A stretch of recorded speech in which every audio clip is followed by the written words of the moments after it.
আসসালামু আলাইকুম ওরহমতুল্লাহি ওবরাকাতুহ। সম্মানিত ভিউয়ার্স, আমরা গত 2 ক্লাসে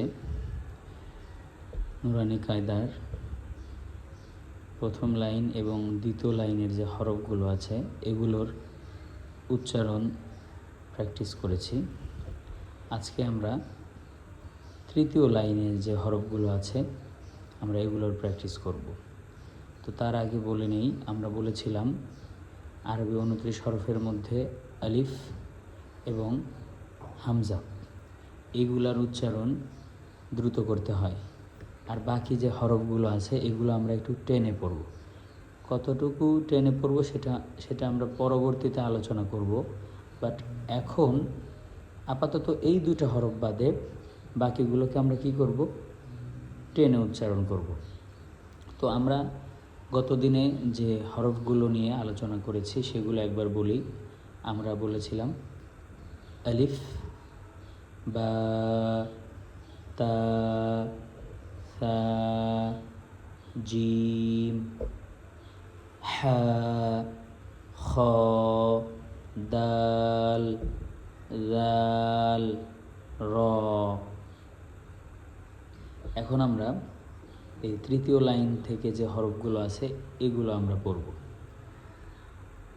ঝা, ঝা, ঝা, সিন, সিন, সিন, শিন, শিন, শিন, সদ, صاد صاد ضاد ضاد ضاد।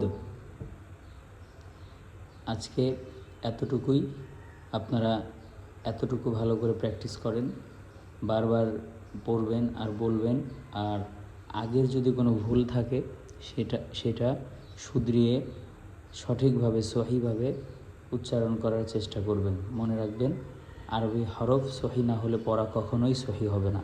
আর আরবি হরফ যদি সহি হয় ইনশাআল্লাহ খুব দ্রুত আপনার কোরআন তেলাওয়াত সহি হয়ে যাবে এবং আরবি পড়া সব কিছু আপনি খুব সুন্দরভাবে বিশুদ্ধভাবে পড়তে পারবেন, কোরআন তেলাওয়াত করতে পারবেন।